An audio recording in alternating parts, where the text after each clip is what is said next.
It's the Jack and Nick Horror Show.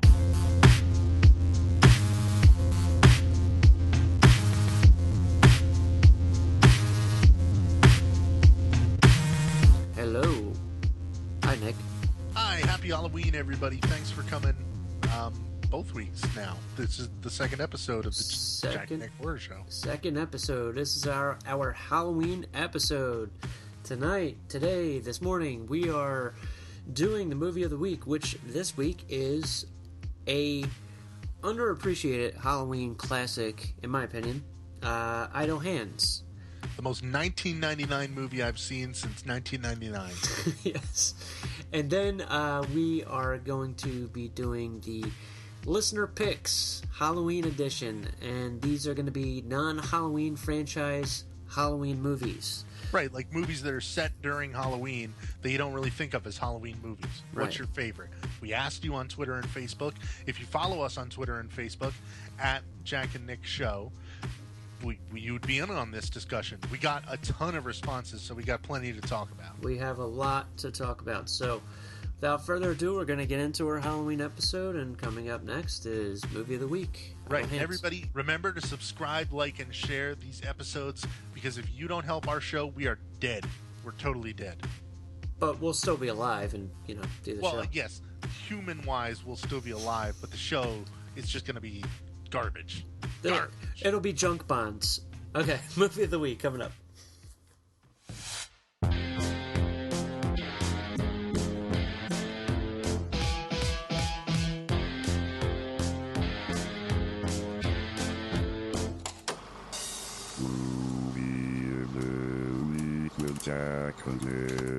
Movie of the Week, Idle Hands, 1999. Directed by one Rodman Flender, who is the director of Leprechaun 2, The Unborn, and most recently an episode of Scream TV series. Dude, his name sounds like a made-up Dungeons and Dragons character. It really does. It really does. The budget on this was $20 million, and the gross was $4 million. And it has a lot to do with the release date, according to the people out there. The release date was April 30th, 1999. Mm-hmm. You know what happened 10 days prior to this? Oh, oops. Yeah. Columbine. So I guess people didn't want to go out and watch teenagers get killed. Correct, in schools. Yeah. For me, being a horror fan, I didn't care what I was watching, whether it was national tragedy or not. In fact, as a matter of fact, after September 11th, my wife and I, we were, everybody was depressed. Everybody was so sad. Me and my wife were like, let's just go to the movies. And we went to go see Jeepers Creepers. Because, well, it doesn't stop us, okay? So anyway, this movie in 1999, first off, we should talk about what it is, because the concept of this movie is actually what turned me off. Right, and that's what I wanted to mention before we even do mention this, is the trailer. I think that the trailer for this movie was really bad when it came out, because when I saw the trailer, I wanted nothing to do with it. Right. Because they were playing 1, 2, 3, cycle, C. It was like Offspring. Well, I definitely want to talk about the soundtrack a little bit. Oh, yeah, we will. Well, there's a lot to talk about with this fucking movie. But I'll just give you the quick IMDb synopsis, which does sum it up. Lazy Anton's right hand becomes possessed with murderous intent. Possessed by some sort of demon or devil. There you have it. Hence the idle hands thing. So, Nick, jump in here. Now, is this your first time watching? Yes, absolutely. Okay. And it's because in 1999, when this movie came out, first off, I was kind of a cynical teenage bastard who was like, no, all the good horror movies are from the 70s and 80s. Who does that sound like? Every fucking horror fan on the internet. Every cynical horror fan from the aughts. Go down and read some bloodydisgusting.com comments. No, don't. It'll hurt your brain. Yeah. But seriously, I refused to watch this when it came out because I was just turned off from the whole concept. I was like, his hands are possessed.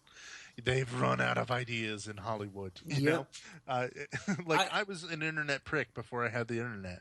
And I was the same exact way with it, because it just, they played the "Pretty Fly for a White Guy" song during the trailer, which has nothing to do with this movie at all. But I mean, except for that the Offspring is in the movie. They do make an appearance. They do make an appearance, and I love their appearance, and I love the songs they play. Right. We'll get to them. We'll get to them, but the funny thing is that the trailer just makes it look really like hokey and silly and like PG-13. Mm-hmm. And the funny thing that happened to me was the first time I watched this, I just got it on DVD. Like, it was a blind buy because I was collecting the shit out of movies back then when this came out. And I popped it in, and my first time watching it, I said, "This is a Halloween movie?" And then all of a sudden, I was like, it has a kick-out, loud, jump, scary soundtrack. Right. And it's got Fred Willard, and they kill Fred Willard. Well, right at the beginning of the movie, it starts with like a really great theme song, like that whole theme and the opening sequence of the credits. Right. But I enjoyed all of that. And then you're absolutely right. As soon as they show a jack-o'-lantern in a horror movie at the beginning, isn't it just kind of like, oh, I didn't know that this was a Halloween movie also. And it really makes you feel at home almost. Right. It really does. And those, basically, when you see the jack-o'-lantern too, there's a, what is it? The farmers, the painting. What is the painting? Damn it. The painting with the pitchfork. Mm-hmm. American Gothic, that's the one. I forgot the name, so I just said. I'm just thinking of the horror movie American Gothic, and I'm like, oh yeah, that's right, it's American Gothic, where it has the American Gothic life-size figures with pumpkin heads in the window, and I'm like, this is the best fucking house. This is so cool. And yeah, go on, Nick. Sorry. Right. I mean, the first 10 minutes of the movie are a mini slasher. Mm-hmm.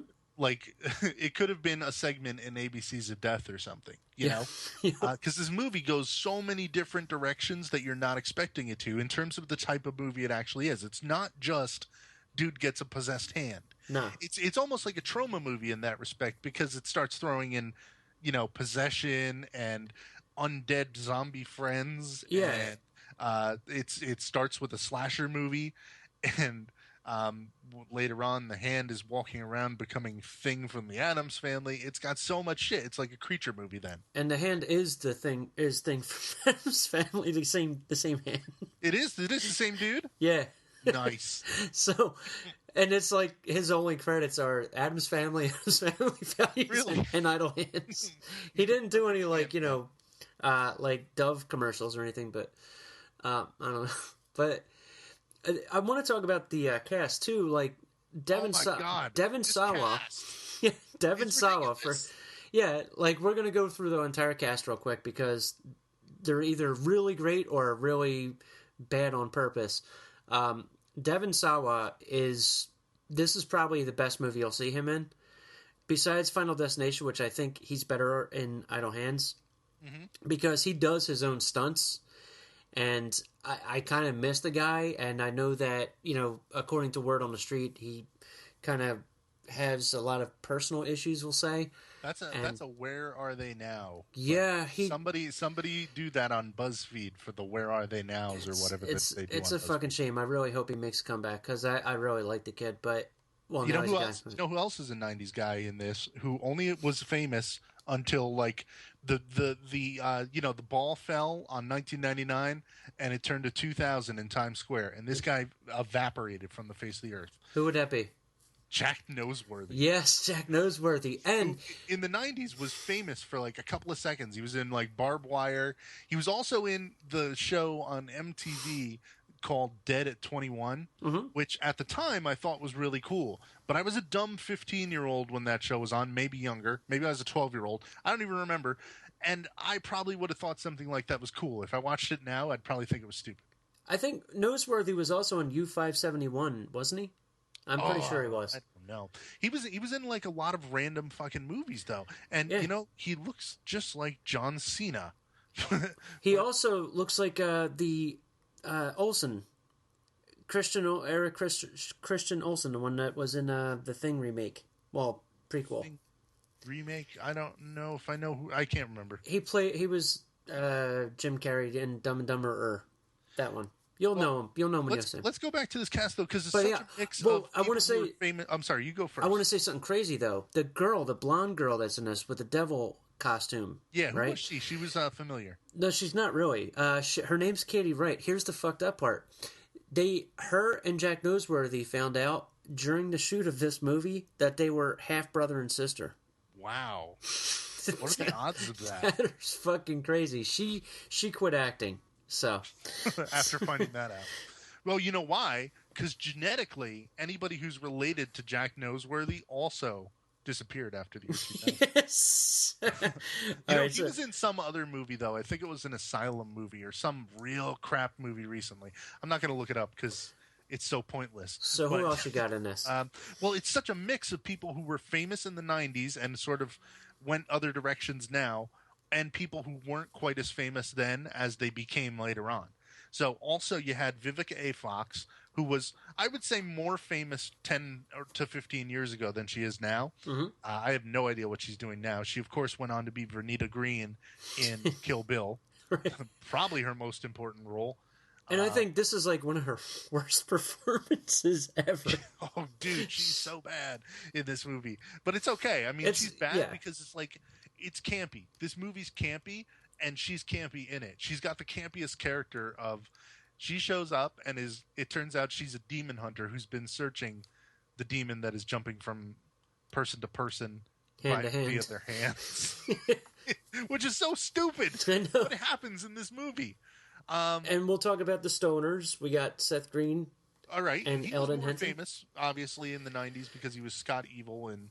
Well, yeah, Scott Evil, and he was famous back in the 80s with Can't Buy Me Love and Right. My Stepmother is an Alien, and now he's famous though, but for like totally different reasons, like Buffy the Vampire Slayer and voice Robot acting, Chicken. his own show, obviously. Yep. In fact, he's involved in more shows than you'd think. Mm-hmm. In fact, right now he's developing a cartoon for even the WWE Network, but and of course he's on Family Guy and everything else. Yep. He's probably much richer now, even though people might recognize him less on the street. Yeah. But he's who is it? Eldon Henson is the other guy, who He's I think Nelson in Daredevil, one of the avocados of law. and I think he is so perfect. The cast in this is so perfect for her roles, man. And the other one is Jessica Alba, who it was sort of before she was famous because she didn't really start getting in. I don't know what made her famous because I think it was some rom-com that I think it was Never Been Kissed. Whatever. But in this movie, and I've heard other people say that Jessica Alba was hot, but I never actually saw her in a movie where she was hot. The first thing I ever saw her in was Fantastic Four, which was a shit movie. And then I saw her again in Fantastic Four 2, which was only slightly better, maybe, except for that Galactus part. No forgiveness on that. But she, in this movie, she was like super hot late 90s girl.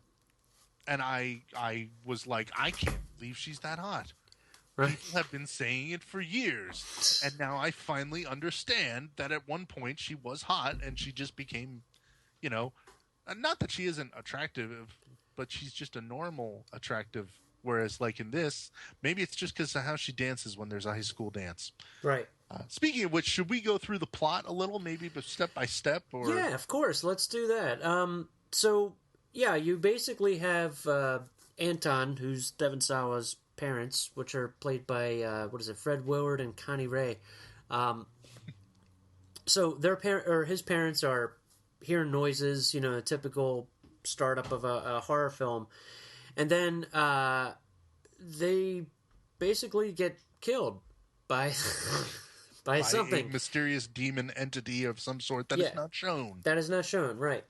And then you're shown Anton waking up, listening to the woo woo. Oh, that's the song it plays. Yeah, it really was. But he's like scratching his nuts with a back scratcher and all this kind of stuff. And then you get to meet all the characters.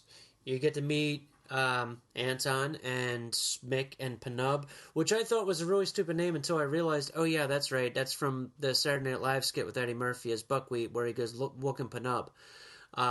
So you get to meet them, and then you get to see Jessica Alba show up, and then he walks across the street to shout at the devil. Right, Jack which is Noseworthy. always playing whenever Jack Noseworthy is there. Yeah. He's playing a totally stereotypical character that absolutely existed. That sort of metalhead from the 80s who never got a job and never stopped listening to the same music from the 80s.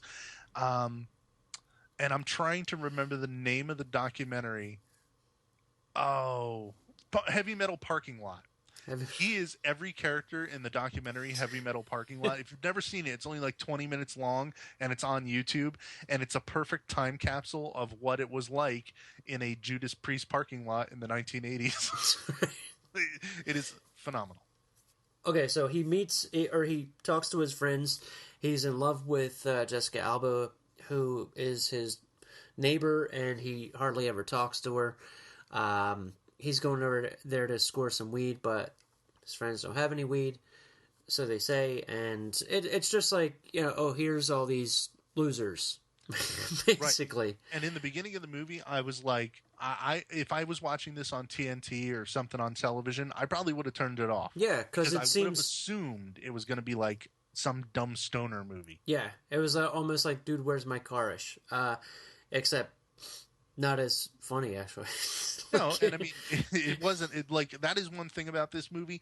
The jokes are not particularly funny, but it's campy enough and fun enough to keep things moving along. Right. And that's one thing that I really appreciated about it. Like, the movie doesn't stop when after you get to meet all the characters, and Anton goes back home and smokes nutmeg and this mixture that his friend Penub tells him to do. That's where he starts to realize that his hand is possessed, and, well, I'll get to the hand possessed. I gotta say, dude, one of the funniest scenes in this movie is in the very beginning, where he's hearing noises, and he's got this dog. You just see the hallway in the corner of the hallway, and there's nothing happening, and then you just see a dog sliding and Anton pushing him. Yes. Toward this cell. I'm honestly, like, when I saw that, I was surprised that I had never seen anyone rip that off. I know, dude. It was so goddamn funny. And when he's panting and he just is sitting there and he grabs his mouth to stop him from panting. I wish there was more with him and the dog, because that dog was very funny. Right, the dog's only in like one scene. Yeah. And he has a cat that he kills. Right. Yes, because his hand starts, as soon as he realizes his hand is possessed, it starts going crazy and doing ridiculous things. His stoner friends show up.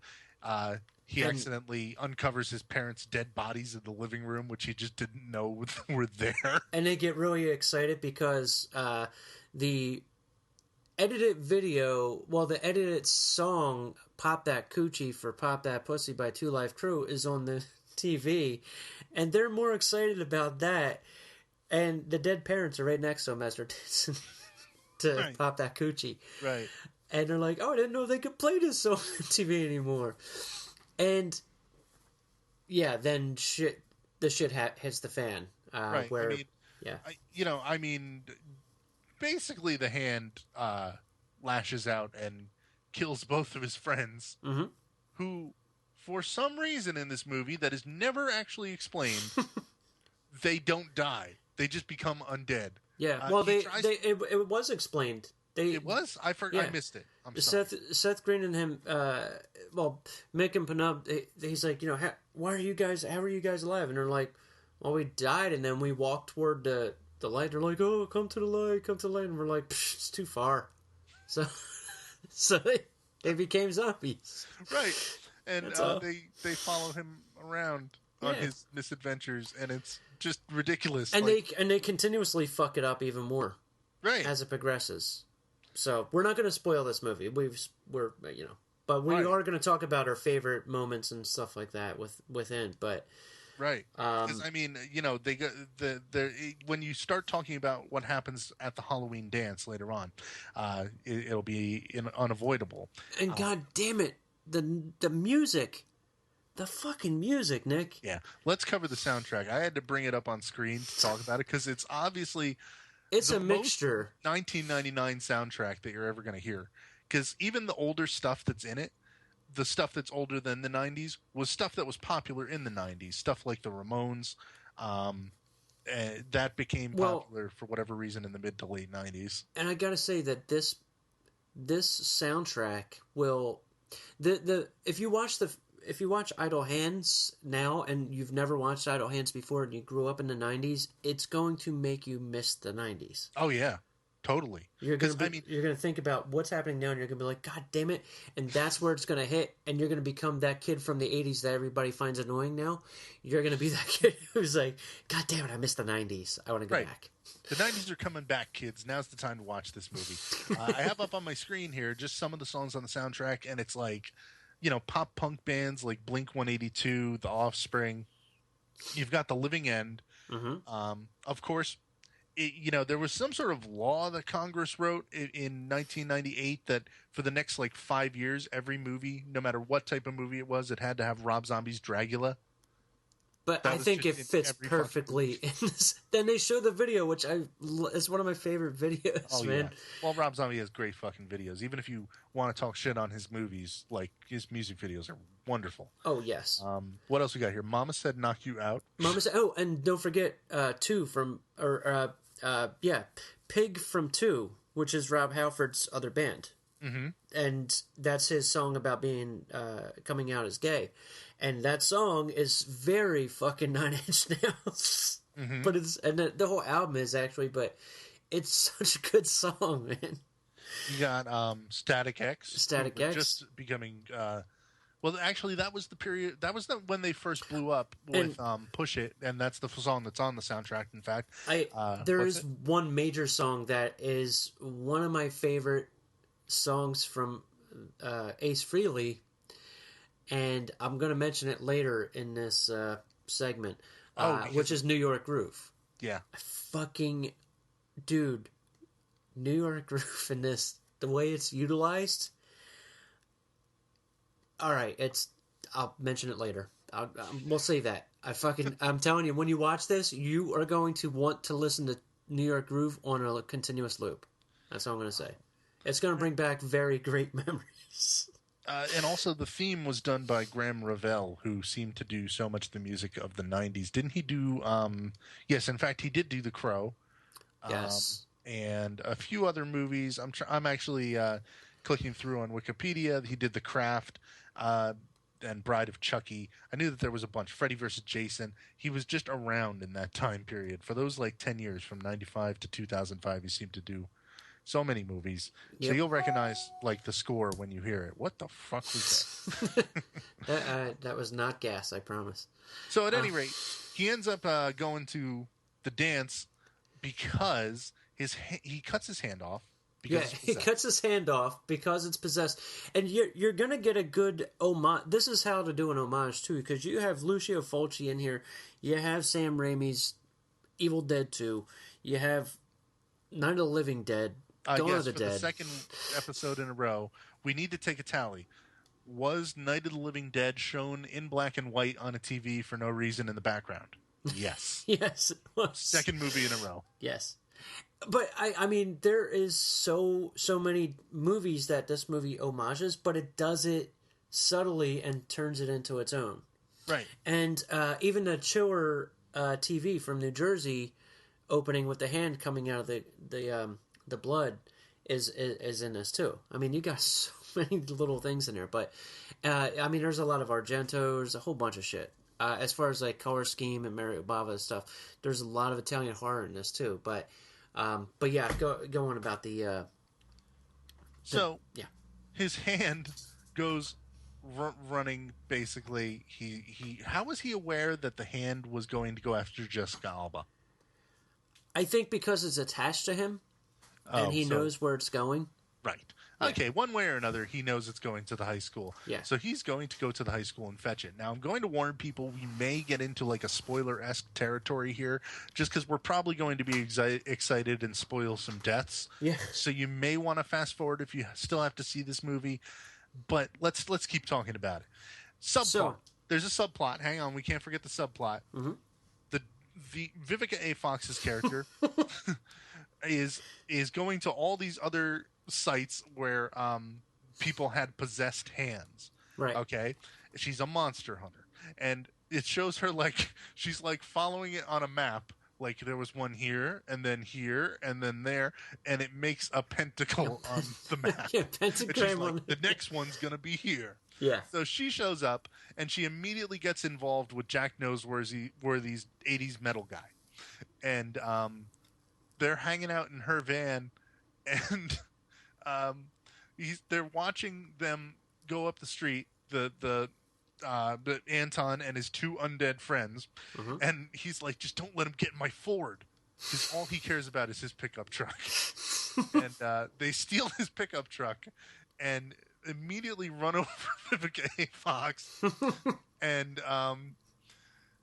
they drive off to the dance, and he's just really mad about it. And then Jack Noseworthy comes up to Vivica A. Fox, immediately sexually assaults her body laying on the ground, which revives her. Like, it's so stupid. It really is. I didn't even realize how stupid and corny it was until I'm talking about it out loud. But like, to have to describe this movie to somebody else is making it better for me. If that makes any sense. It's well. Let me before we get into the dance, I'm gonna give my cool shots because they kind of have a lot to do with the dance. So I have kiss tits. Oh, okay. Subplot. Kiss totally tits. Different subplot for no reason. Two people dressed up as Kiss. It's Halloween night now. It's the Halloween dance. One of which is Kelly Monaco, who people may know from. She was one of the first close winners on Dancing with the Stars. And also, and Playboy. She was in Playboy. Fun fact: this scene I have actually seen before because it was on last year. MrSkin.com did a top 100 nude scenes in movies. This is one of the best topless scenes in. It's just kind of ridiculous. It is, but it plays perfectly into the movie. Here's the scene. You have two people dressed up as Kiss, playing Kiss's Ace Frehley's New York Groove, making out in a car while the hand crawls across the car.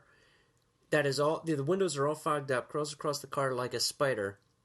They're getting hot. She says to roll down the window. Rolls down the window. Hand crawls in, and starts. It looks like Thing. It looks like Thing. Yeah, and it is Thing, and it's grabbing both of her tits at the same time and squeezing them. And then when she notices this, the hand attacks, and it smashes the dude's face, and blood just goes. Right. And dude, the hand, when it grabs her by the neck, this dude has like Andre the Giant sized hands. I thought it was like a prosthetic or something because it wraps directly around her throat in a way that is somehow arousing. Yeah. That was a joke, please. No, it's just pretty crazy. It definitely needs to be seen. So you can see this scene on MrSkin.com if you must. But it's pretty great. The other one is... if it was a prosthetic hand. I wish I knew. I don't think it was, no, because basically I think they had a green screen and he was in a body costume. And like just doing all the I'm moving my hand as I'm saying this. Why am I doing it? Fan splat is the other cool shot. Which one's that? Fan splat. With, yes. Oh, yeah. That is wonderful. I'm not going to say who it is, but somebody gets stuck and hung, and then the fan pulls them up into the fan, and the funny thing is that the gore is there, but a lot of times it's off screen. And that was one of them. I was like, that was cool. Because somebody gets sucked into a fan and sort of, Right, but it's also a ridiculous amount of blood in that scene and in the scene in the car where the Kiss dude just explodes. Like, what did the hand do that made him explode? And I'm not going to do this for every movie, but I had to do it for these cool shots in this one. Off with the scalp spring. Oh my God, my favorite shot in the movie, because I also had a favorite shot picked out.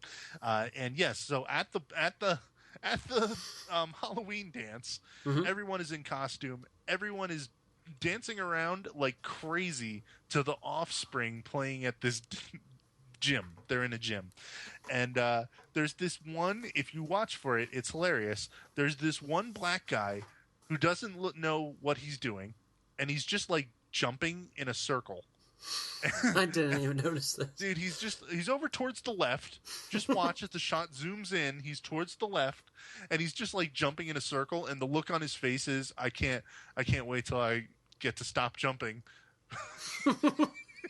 It's so wonderful. Go look for that shot. But anyway, this is also the scene where Jessica Alba is dancing, and she's ridiculously hot. Like everything that you ever heard people say about Jessica Alba being hot, and you were kind of confused by it because she's not that hot in the movies you saw her in. This is the movie they were talking about. You have to watch her in this. Yep. So, something about the way she moves her body. Anyway, so. By the way, that song was "I Am a Pig." Sorry. First, Anton shows up hunting the hand. Mm-hmm. He finds it in the the principal's office, where the principal is calling like a 1-900 line, mm-hmm.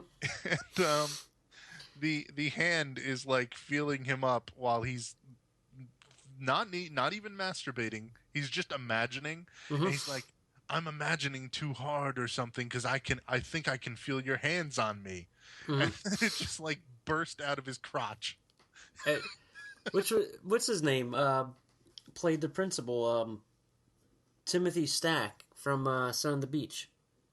I have no idea what that is. That was a TV show.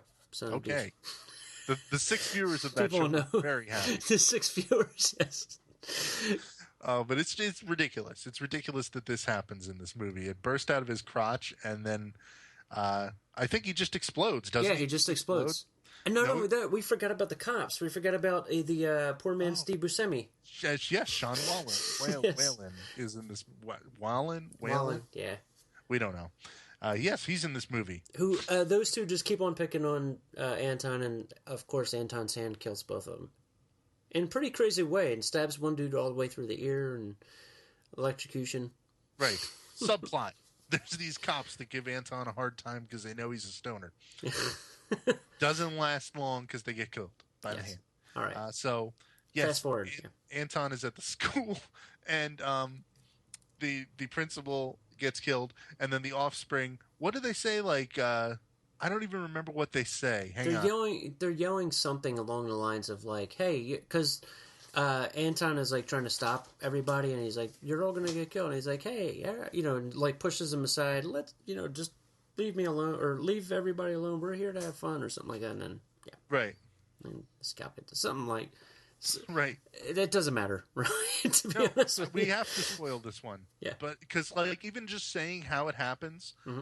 Doesn't ruin the effect of watching Dexter from The Offspring get scalped. Yeah, getting his scalp peeled off. Right. From front to back. He jumps back onto the microphone, and he's like, let's rock and roll, or whatever. The hand just appears on his head and just rips the top of his head off. Right. So if you hate The Offspring, and we're sad that we said that they were in this movie, be happy that they die so graphically. Which I think is cool that they let that happen to them. Right. Because a lot of bands would not. Yeah, exactly. People would be so concerned with their image that they wouldn't allow that to happen in a movie. Right. Remember Texas Chainsaw Massacre 3D a couple of years ago that came out, and Trey Songz, the rapper, was in it. And, of course, he couldn't be shown. He died in a car accident. Right, except you don't even see him die. The car just crashes. And in a chainsaw movie. Right. He fucking dies in a car accident. Right, exactly. In a chainsaw kidding me. Because he didn't want to be shown dying on screen because he didn't want to go out like a bitch. Yeah. Whatever. You did. You did go out like a bitch. Anyway, so the hand starts destroying everything at the dance, killing people. And I mean, this is where the movie is just like rollicking, like really going over the top. And it's a great school to have a Halloween dance because I sure as shit didn't have one at my school. I think I did in 7th grade, and it was boring and chaperoned and boring. Oh, nice. That's what I remember about it. But at any rate, here's where things kind of get resolved. So I guess we're not going to go ahead and discuss the ending. But from the high school dance on, it's just blood and people getting killed and stressful situations. And then a ridiculous ending that isn't funny. No, but it's just ridiculous. Exactly. It's funny in the way that it is so not funny at all. Because it's so stupid that you're like, that, like it's just so dumb that it's endearing. Yeah. I don't know any other way to put that. But, I mean, you know, when you see it, you'll go, oh, that is so stupid. It's almost like a bad skit from SNL or State or something, the ending. I don't even know how. Like, even if we were talking about the ending, I once again would be laughing because it's so corny to say out loud that I can't describe it to you. But this movie as a whole has all of these scenes that are either corny, super cheesy, super freaking cheesy, or just like over the top. Over the top violence and gore in this movie. It's limited. It's not like going to be like gory all throughout or the worst gore you've ever seen, but really stuff that I was not expecting to be in this throwaway movie from 1999 that I completely ignored and only has 16% on RottenTomatoes.com. Right. Which is, I mean, it's not a great movie, but it's so much fun to watch. There's so much to see.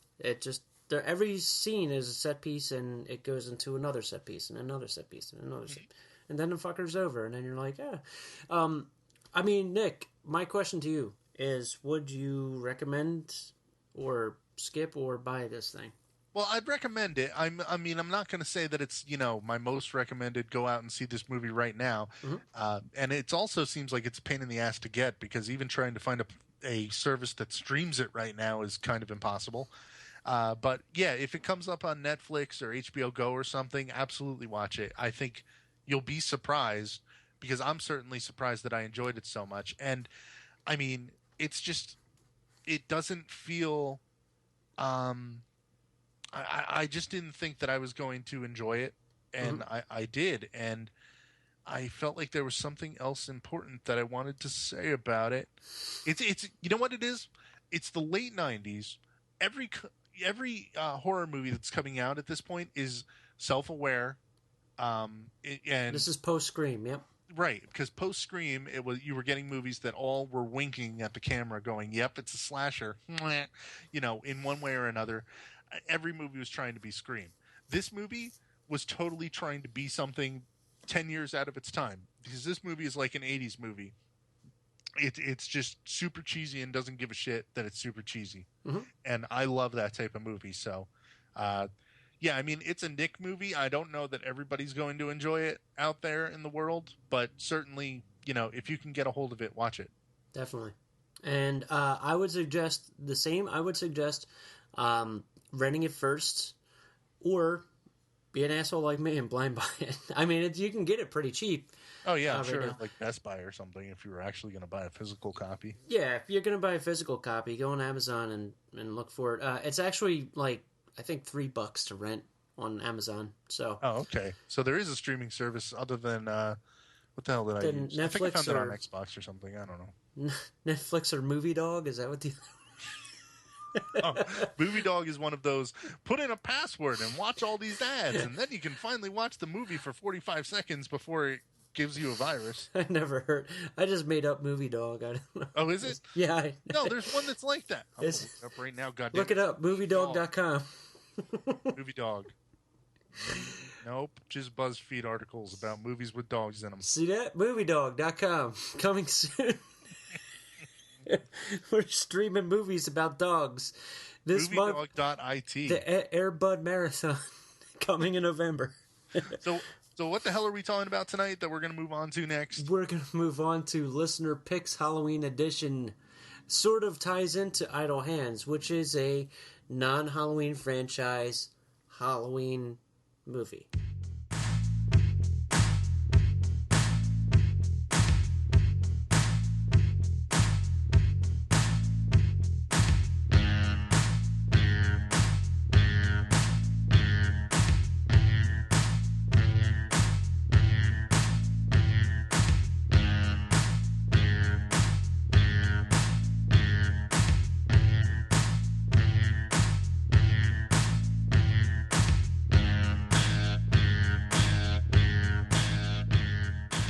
week on the Jack and Nick Show, we're going to be looking to have as much listener participation as we can possibly have. We're going to be sending out questions on Facebook and Twitter. You can find us on Twitter at Jack and Nick Show, and you can find us on Facebook. Just look up Jack and Nick Horror Show.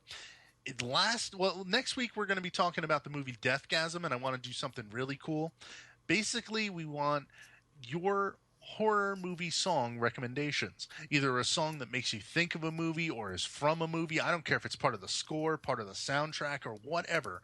Send it to us on Twitter or on Facebook, and we're going to make a playlist of everybody's songs, and I want all different types of songs. I don't want just heavy metal songs. Oh, this Black Death song makes me think of... No, it's okay. We can take metal. We want rock. We want rap. We want R&B. I don't care. We'll even take the obscure horror songs. Right, obscure horror movie songs. Yeah. Right, whatever you can think of, dude, just send it to us. We're going to make a cool playlist, and we'll put it together on Spotify, and we'll have something that everybody can enjoy together. Sort of a crowdsourced playlist that we're going to put together. Hopefully it's on Spotify. I don't care if it isn't. We'll make it on iTunes. I don't know. We'll figure it out. Just do it. So let us know for next week. I'll be blasting out the questions later. At any rate, this past week we asked, what is your favorite Halloween movie that's set during Halloween, but it's not from the Halloween franchise? It's not something that you normally think of as a Halloween movie. Jack, what did our Facebook users say? The Facebook users said a bunch of stuff. Well, who responded? Tell me their name. Let me listen. No. I have D.A. Cheney, our good friend D.A. Cheney. She says, ha ha. I don't know that one. Is that like knock knock or boo? Just some onomatopoeia? Her pick is Trick or Treat, one of your least favorite Halloween movies. I actually agree with her. I really enjoy Trick or Treat. Yeah, I know. I'm like one of the very few people on this planet who don't like Trick or Treat. And not only do I not like Trick or Treat, I dislike it vehemently. I really enjoy it.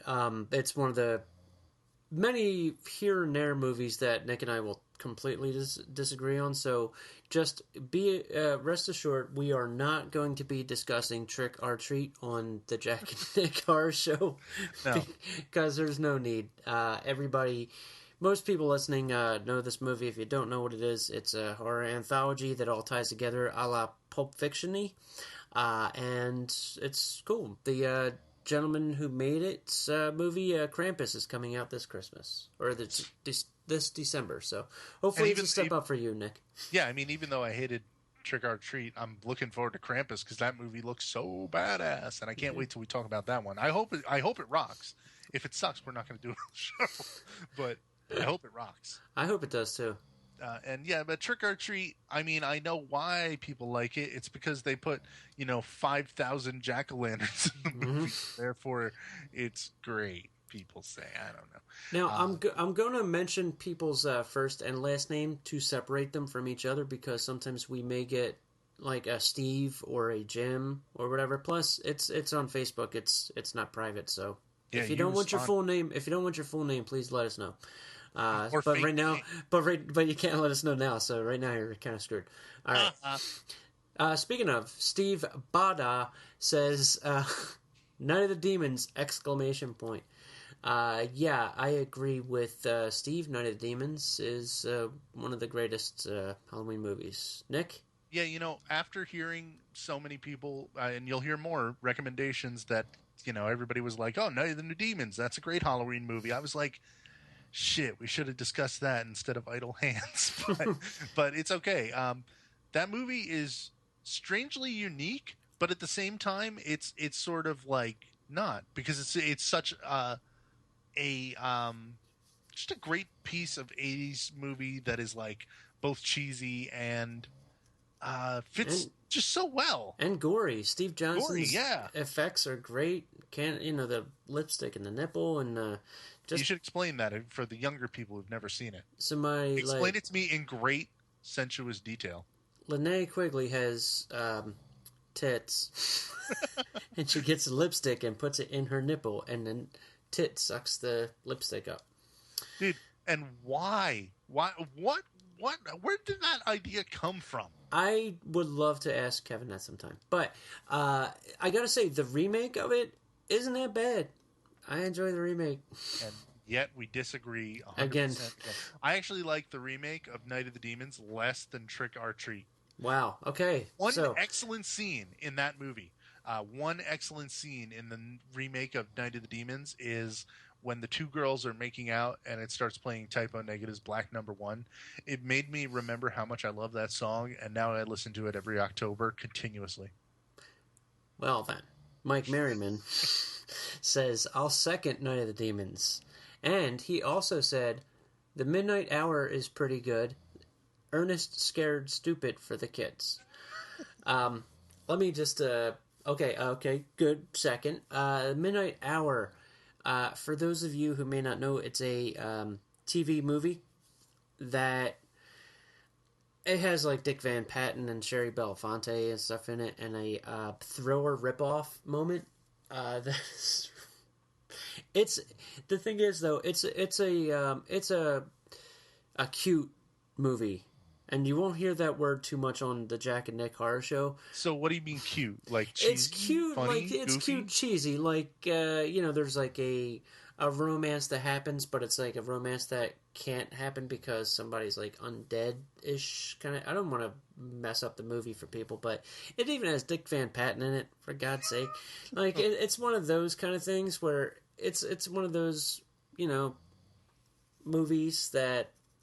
I've watched it once, and I was like, yeah, that was cute, and I got like the DVD before it became like one of the most sought after $100-$200 eBay items because it's out of print now, but it's one of those that's just like, it's cute. Did any movie you ever describe as it's cute? I'm never watching. Yeah, it's ever. It's one of those like I if you ever do decide to watch the it's cute movie, I would say to watch it on a Saturday afternoon while making breakfast. No.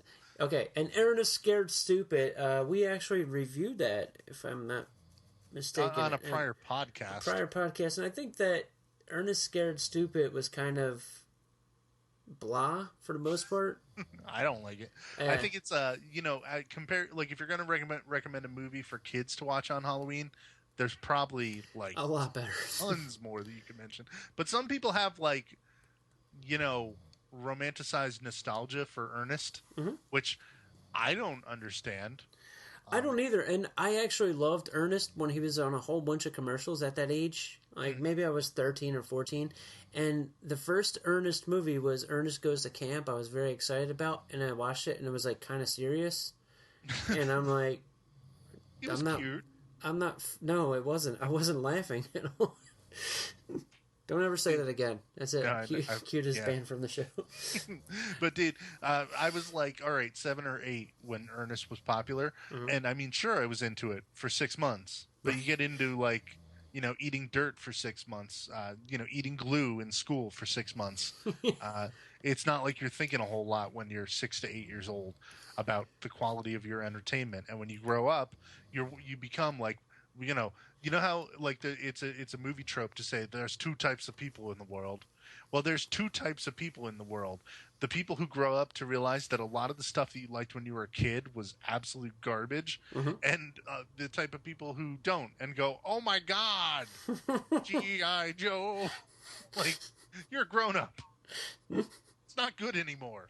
I don't care if you think the new Gem movie looks like crap. You're a grown up. You don't have the right to choose. The cartoon was garbage. Go watch it someday. It was Transformers was too. Shirt Tails, terrible. Yeah, get along, gang. Craig Wilkinson says, "Love Trick or Treat." So there's another vote for Trick or Treat. We should tally it. We should tally this. I can do that. I don't have a pen. Do you have a pen? I have paper.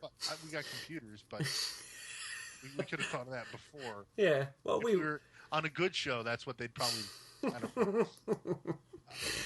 I mean, it's well, we'll find out. Okay, so Casey Chamberlain says Poltergeist remake. Why would you say that, Casey? What an asshole. No, I don't even remember that being on. No, Casey Chamberlain said Poltergeist. I don't think it is. Oh, he said the original. Yeah, the original. It's. I don't think it is. It's not a Halloween movie. Maybe there's a scene where it is Halloween though. Maybe. I don't know.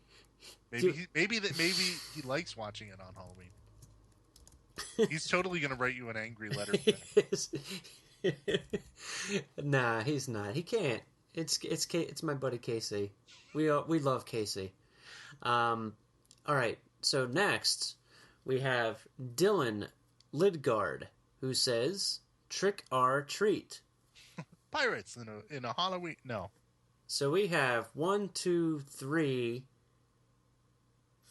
Yeah, 3 people for trick or treat, and 1, 2 for Night of the Demons.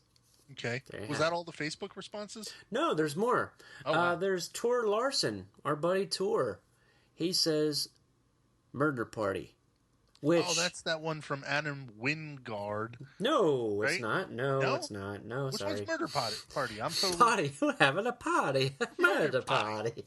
Everybody come and use this potty. Fill our toilets. Murder Party is about a lovable loser who gets invited to a murder party where people are dressed up, and there's one girl that's dressed up as the Daryl Hannah character in Blade Runner. Somebody will correct me on that, I'm sure.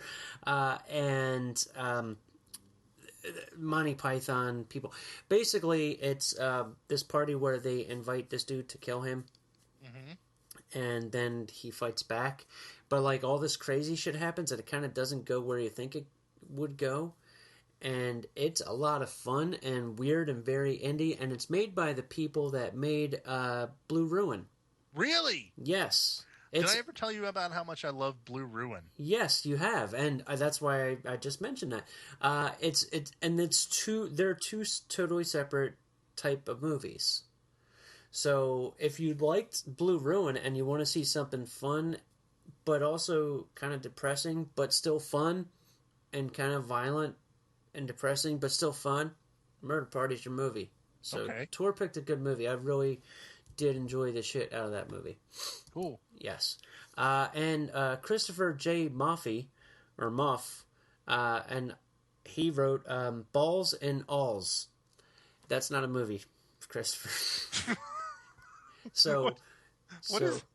And if you can, much like the response we got the previous week about the Halloween movies and to sew them to an ass or something. What was that one? I don't know. What is alls and balls? Balls and alls. I don't know. I would like him to draw a picture of this. Don't send us a picture of your balls and all. Unless girls out there want to see it, please, Christopher, send it out to them. I don't know what that is, so that's it for the Facebook people. I do have to make an amendment. I'll do it right now since it sort of ties into last episode, I shouldn't say week. The Halloween 2 episode, I got called out, not necessarily called out, but Popcorn Jacks at Popcorn Jacks on Twitter said that I done fucked up, and I'm going to admit my mistake on the show. I wasn't even thinking that Rick Rosenthal did not direct H2O. He directed Halloween Resurrection. So Steve Miner directed Halloween H2O, and that's my bad. So Steve Miner is I would say a damn fine director. And Rick Rosenthal, he done fucked up himself by directing Halloween Resurrection. So that's just a quick amendment that I had to make to last week's show. So we admit our mistakes here on the Jack and Nick show. So what kind of stuff do you have on Twitter? I'm doing a tally. I'm doing a tally now. All right, from our Twitter users, the first one, at SSWB29, says Hocus Pocus. I have no idea if that's actually a horror movie or just a Halloween movie. I've never seen it. It's a Halloween witchy horror movie, but For a family kids? one. Yeah, it's a family one. Family horror. Okay. Yeah. I know this about Hocus Pocus. My wife loves it, and every time she puts it on, I complain until she turns it off. It's understandable. I can see you doing that. At Amanda Koff, she wrote, Night of the Demons. Put it on the list. Night of the Demons. All right. She also added, I'd sneak and hide behind my dad's chair and watch scary movies when he did. Scared the fuck out of me. Which it would if you were a child, I'm sure. I thought she meant recently. Like she's doing it now as a grown up. He's like all old and shit, and she's. That's great. Weird household, that Mandikoff house. And she also tweeted that Trick or Treat for a more recent one. Trick or Treat, another one for the tally. So here's another one at Bramblet05. Trick or Treat. Trick or Treat. Oh my gosh. Another one. Yet another tally. At the Dark Hour says, crazy to think of it.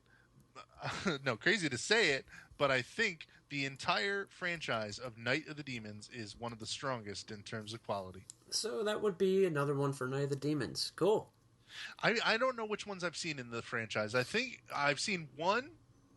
I've seen the remake, and I've seen either 2 or 3, but I've definitely seen 2. You saw I have 2. No idea if I've seen 3 is it's not very hard to find, but it's not very available.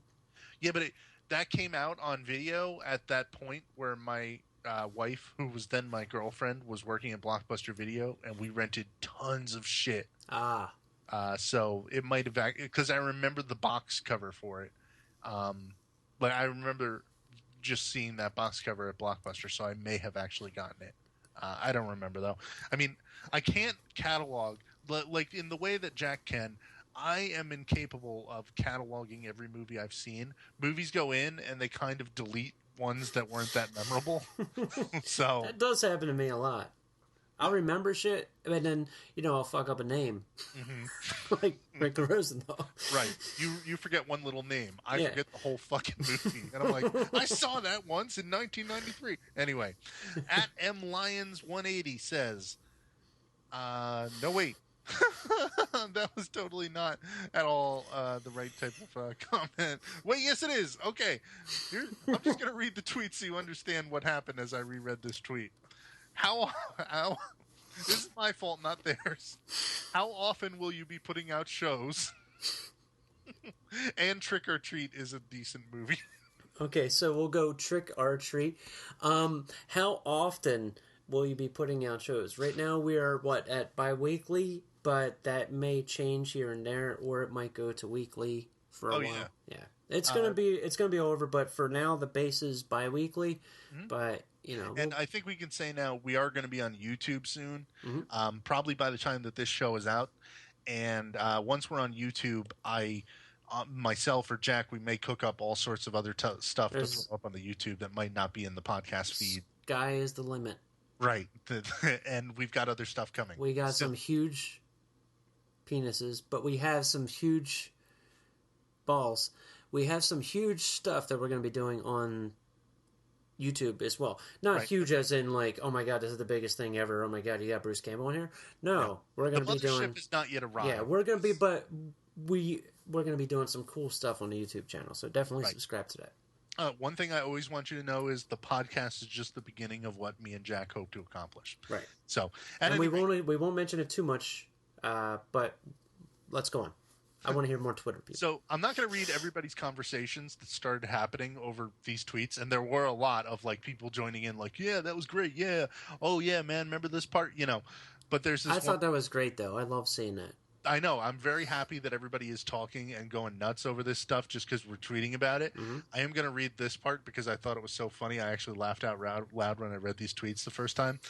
At Enjoyless19 wrote, in reference to Mandikoff writing about Night of the Demons, she wrote, no one else sucked bullets out of a gun or lipstick through a boob, and a black guy lives? Mandikoff responded, right? Ha! I've had warped views of twist-up lipstick my whole life because of Suzanne. And at Enjoyless19 responded, I swear that's why I don't like makeup as an adult, but I have to fix my face. I love that. Thank you. Thank you. That was a good reading. Yeah, so no recommendation there. Just don't show the booby scene to your children. I would say maybe Night of the Demons, yeah. I mean, she's happy. Give her a vote. Night of the Demons. I mean, that's true that the black man does live. A spoiler for Night of the Demons, which is a rarity in horror. And also happened in Idle Hands. The black woman lived. Yep. I think. Yes. Yeah. The black woman lived. Yeah. Spoiler. Anyway, at Craig and Glasgow writes, he's got a list. Get ready to write. Okay. Trick or treat. Trick or treat. The Wow. Houses October Built. Now, the Houses October Built came out last year. That was a found footage. People were going to haunted houses around on Halloween, not real haunted houses, but haunter attractions around their town. And they went to one that was more real than real. And I've heard a lot of mixed stuff about that movie. I've heard people who absolutely love it and people who are just like, it wasn't that good.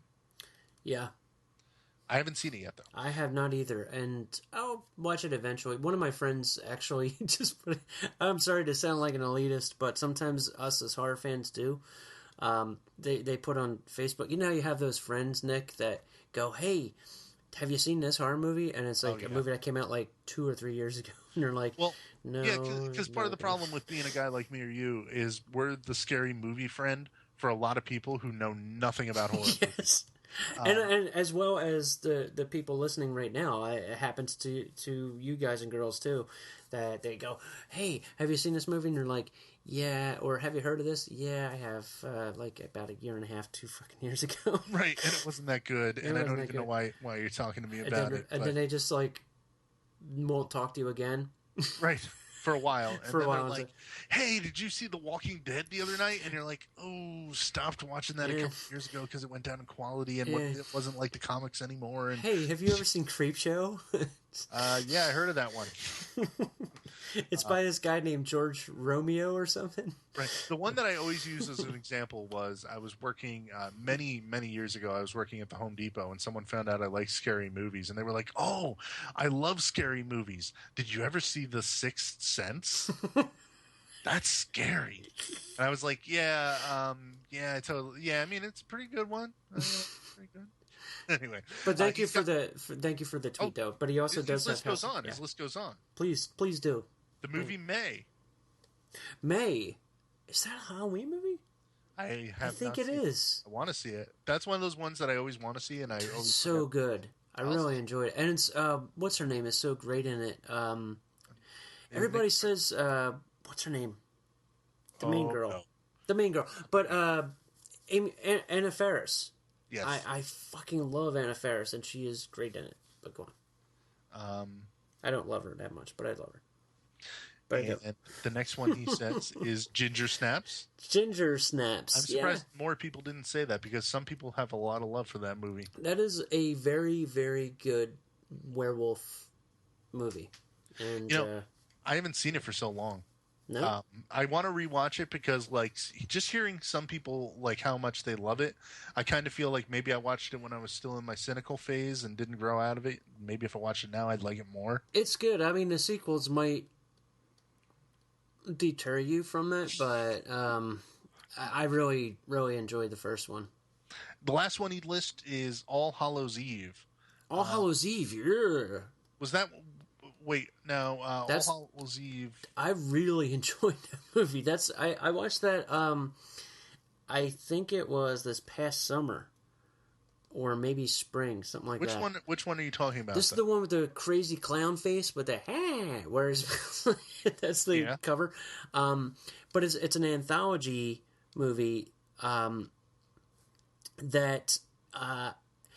it has this babysitter who's watching 2 kids, which is the wraparound, and they want to watch scary movies and stuff, and the girl's like, "No, we're not gonna watch it." But there's this clown that is in, I believe it's 2 of the segments, and well, I don't want to say which segments. I really can't say. And this is what sucks about horror movies. Like, you can't really. That was my hand rubbing against the desk. It wasn't a fart. But like, you have like this. You can't say. It sounds like I don't know what the fuck I'm talking about. But I don't want to spoil this movie because you might enjoy it. The brutality of it. The clown is actually really fucking terrifying looking, and I believe they're making a movie based on him right now. So yeah, but it's a cool anthology movie. I really enjoyed it. I remember the trailer for this one. Mm-hmm. From I remember seeing the trailer for it a couple of years ago, and it looked kind of generic to me. It sort of is at certain moments, but the ending I absolutely loved it. It was cool. That's all I'll say. I like the ending. Well, let's move on though. Okay. We got to keep going because we got a few more here. We got a lot more. At Brandon Danger Darling. Well, actually, his name on Twitter is just at Brandon_Darling. Doesn't Hell Night take place on Halloween? Does it? And I did respond to him. I believe it takes place on, Mischief Night, or the eve of Halloween, Hallows Eve. Strange fact: in parts of New Jersey, it is called Goosey Night. Goosey Night. Not my part of New Jersey, though. Right. That's the weird thing. Like, my wife lived in a different county. Only in that county, it's called Goosey Night. Now, do they grab boobies and stuff, or I don't know. She doesn't know. She doesn't know why it's called that. That's really weird. And in a fun fact, in Can't Buy Me Love, which is what we mentioned earlier, there is a Mischief Night scene where Patrick Dempsey's character destroys Malachi from Children of the Corn's house, and he's like later, "You shit on my house, man! You shit on my house." Anyway, I had to tie it to horror. See, that's what I do when I reference movies. Fantastic. But Hell Night does take place. They're all dressed up in costume and are having a costume party, and they take the new pledges out to spend the night in this giant manor. And I gotta say, man, I really, really, really enjoy the shit out of Hell Night. It's one of those movies that has you think it's one thing and you think it's going to have a high body count, but it really doesn't. And it's not. It has that Gothic feel to it, and it's just I find it to be a lot of fun. I know the guy that made that one is Tom DeSimone, who made what is it? Chatterbox, the one about the talking vagina. Putting it on the list of stuff to see. Put it on the list. I'm telling you. Chatterbox. It's about the talking pussy. But I enjoyed it. I really enjoyed the shit out of Hell Night, and it's one of those. It's almost like what's the other one? Terror Train. Okay. Terror Train. It's like Terror Train, but not really. And it has a downer of an ending. So go on. At Y2 Stump, he says, Night of the Demons and Trick or Treat. Oh, well, son of a bitch. You can't do that. That's not fair. So we have Night of the Demons and Trick or Treat. Playing both sides. That's Corpse Head, he says, though technically mostly the night before, how about House of 1,000 Corpses? House of 1,000 Corpses. I never think of it, but it totally is. It's true. And he said, I still enjoy it. Cheesy and some very odd acting choices withstanding. Cheese makes a movie better sometimes. Mm-hmm. And he also said, Night of the Demons is great, though. Looks like it might be another landslide this week. How did he know we'd be tallying it up later? How did he know? He just knew. At Josh McMillan 88 said, yes, House of 1,000 Corpses. And, of course, Trick or Treat. Son of a bitch. Wow. Okay. I'm tallying him over here. And House of 1,000 Corpses, I love that movie. Anyway, yeah, me too, dude. Maybe we'll do it someday on this show. We'll talk about it. I fucking love the colors of that. It's like, even if you don't like it, you can play it, and it's just like a beautiful wallpaper. Oh, absolutely. It's like cotton candy.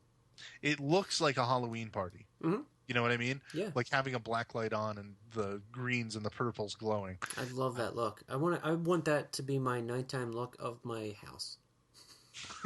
You'll trip over everything and your dog will. I do that anyway with lights. At Dean York 12, Jeff Lieberman's Satan's Little Helper is a more recent one I'm really into. That is I find that to be enjoyable, and yeah, I try to watch that every Halloween too. Have you seen that one, Nick? No, I have no idea what it is. You should check it out. It's this little kid, and he has this little it's like a little not a Game Boy person. Well, I guess. What's the other one? I see I'm old. What's the other one? I don't know. The NES. Wasn't it the NES? Wait, now, are you talking about thing, handheld? Handheld, motherfucker, yeah. Was it a Game Gear, the Sega one? something along those lines, where it has this this demon dude who's in it, and then he's real, and then the kid and this demon dude become friends. He's wearing a mask with like hands, like demon hands, but he's killing people. But and Satan's little helper is the kid dressed as a little devil who goes around with this guy as he kills people, and then family catches on, and then there's a battle and blah blah blah. It's but the way it's handled is it's a very different kind of movie. Jeff Lieberman's movies are all pretty different. He's the director of Just Before Dawn and Remote Control, stuff like that. And yeah, I mean, Just Before Dawn is like that's a great backwoods slasher. But Satan's Little Helper, I enjoy, and I would suggest people check it out if you want a different Halloween movie. Yeah, I agree with him. So that's what I got. So what movies are your picks? That was all the Twitter and Facebook stuff. What are your picks? Mine? Mm-hmm. Shit. All right, keep it to like a list of maybe 5. I already had my pick. I picked Idle Hands. Idle Hands is your pick for Halloween movie set during Halloween. That is not necessarily Halloween. Yeah.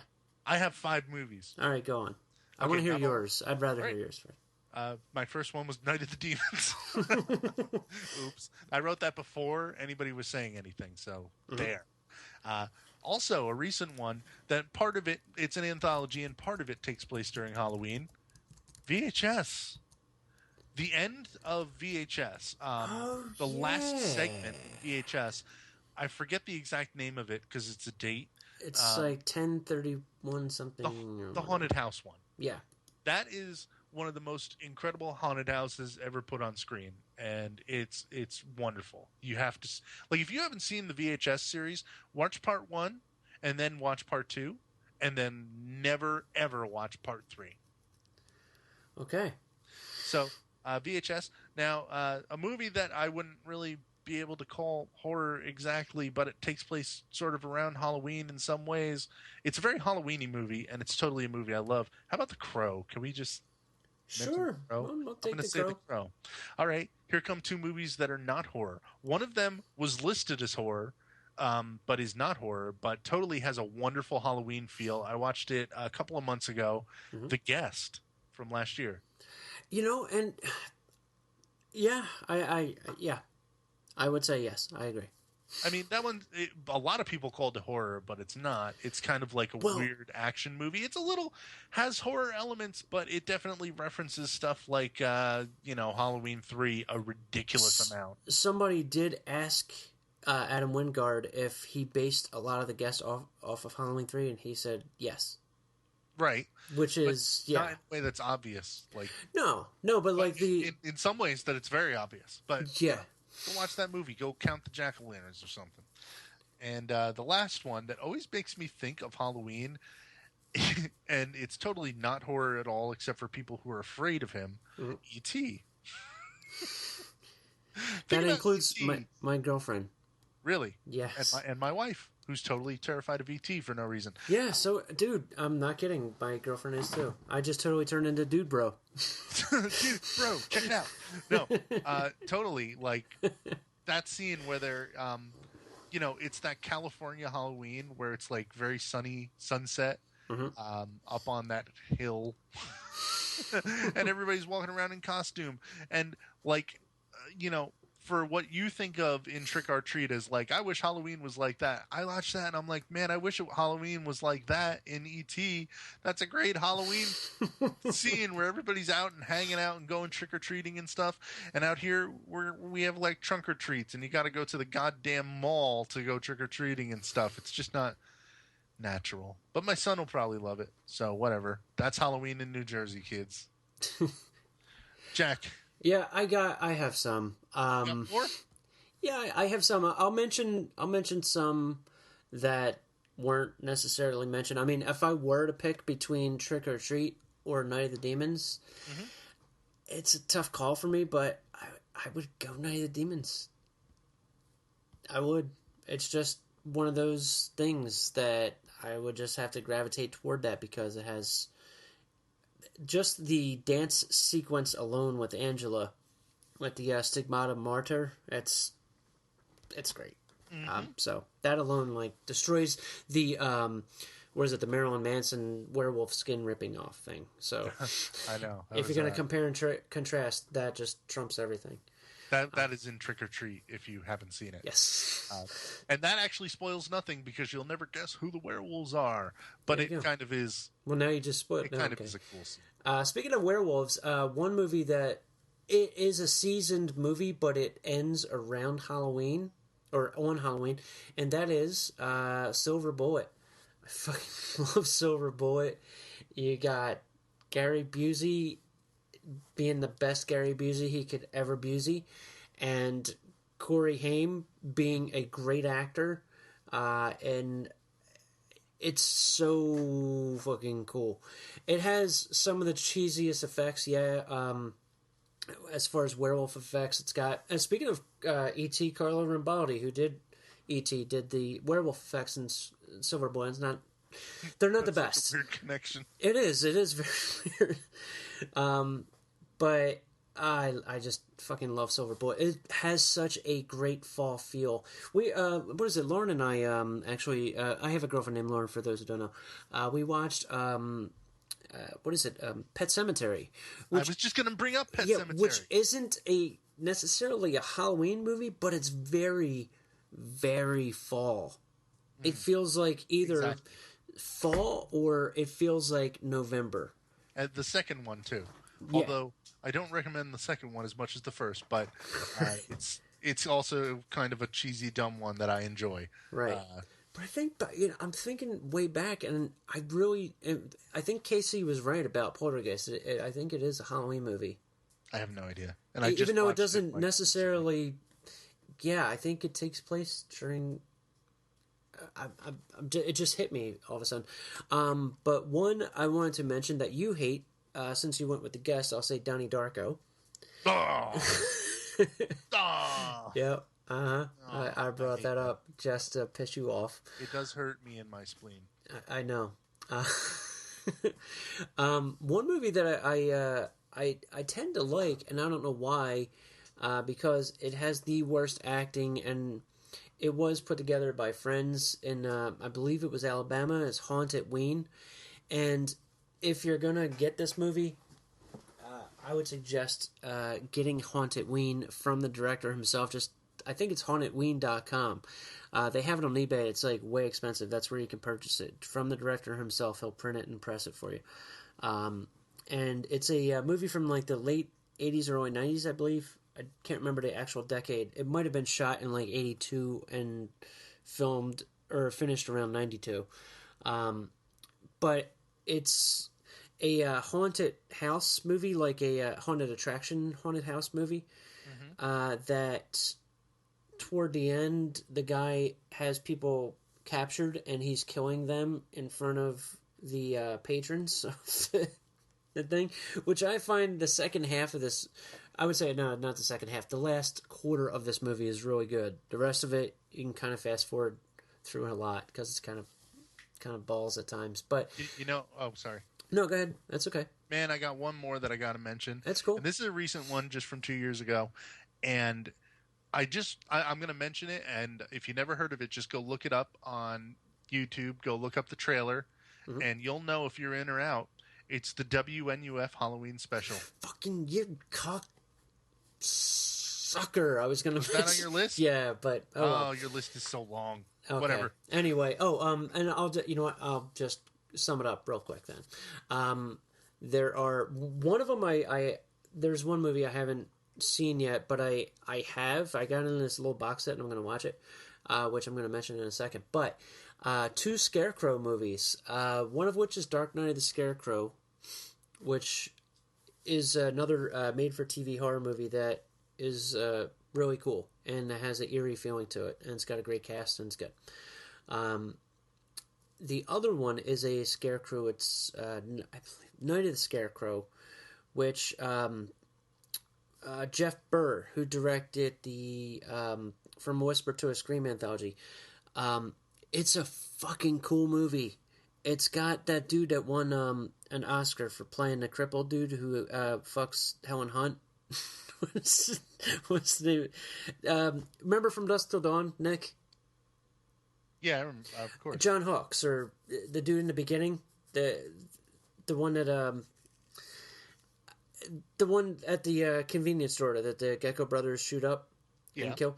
Yeah, that dude's in it too for a little bit. Dude, I'm telling you, it is one of the coolest 90s horror movies with a killer scarecrow. It even has Milton from Office Space. It's so good. It's really cool. Not necessarily a Halloween movie per se, but it's a very fall harvesty kind of movie, and it's got some cool kills in it and some lovely breasts. The pair of breasts you'll see in Night of the Demons too if you watch it. The one I haven't watched, which I just got in a Mexican box set called Cemetery of Terror. Anyone? Of course not. Cemetery of Terror. Oh, wait a second. No. Oh, hang on. I gotta mention this one. Sorry. Jesus. Sorry, I have to, dude. This is a good one. Not Cemetery of Terror. That one I saw. There's another one. It's called, like, Vacation of Terror. And it's like this family that goes to this, and it's set during Halloween, that goes to this, like, vacation house that becomes... It's possessed, but it like starts killing off the family or some shit. I haven't seen it yet. I really want to say it. Cemetery of Terror. Nick, we're going to have a viewing party, and listeners, please seek this fucking thing out. Cemetery of Terror is a movie that sort of takes place in a cemetery, and tell me if this intrigues you, okay? Mm-hmm. It's about a group of 5 friends, 2 couples and a single dude, that decide to go to this cemetery to hang out on an island, okay? In the meantime, there's this slasher who is killing people. And basically they get to the island. Hugo Stiglitz from not Inglourious Bastards, but Nightmare City is in it. No, Nightmare what? Nightmare City. Yeah. Hugo Stiglitz. The actor Hugo Stiglitz, yes. Not the character Hugo Stiglitz from Bastards. But they... Basically, it's like Evil Dead. They read from this book. They spawn the dead rise, but what happens is this serial killer is like he is killed, he gets brought back from the dead, kills them, but then all of a sudden they all die, but then it turns into a zombie movie that Hugo Stiglitz is trying to stop the zombies from killing everybody in Mexico. Everybody in Mexico. Like, it's so fucking weird. It's one of those weird movies, but you can't stop watching because it shifts tones. Like, the slasher is an actual slasher where, you know, one person dies and another person dies, and it's cool. But then after that, after your main characters are all dead, sorry, spoiler, but it doesn't matter, you have these kids and zombies, and you have a zombie movie. It's like, what the fuck am I watching? But Hugo Stiglitz is trying to stop the killer, but he's also trying to stop this zombie apocalypse that's happening. It's like watching Robert Rodriguez direct Planet Terror with a El Mariachi budget, but actually work his way through a film and hire Hugo Stiglitz. That's all I could say. The name Hugo Stiglitz is one of the best names in the world. So. Oh, yeah. If you're going to be somebody. So I have a tally. You want to know the tally? Oh, yeah. We never counted up the tally. I counted them up. So which movie won? Trick or Treat or Night of the Demons? Which one do you think won? That's my question. Night of the Demons. I would think Night of the Demons would win, too. But Trick or Treat has won. Bastard. It got 9. What? 9 votes to 7. Uh-huh. That would have been a good, Fight Club. I guess so. But we know who'd win, so.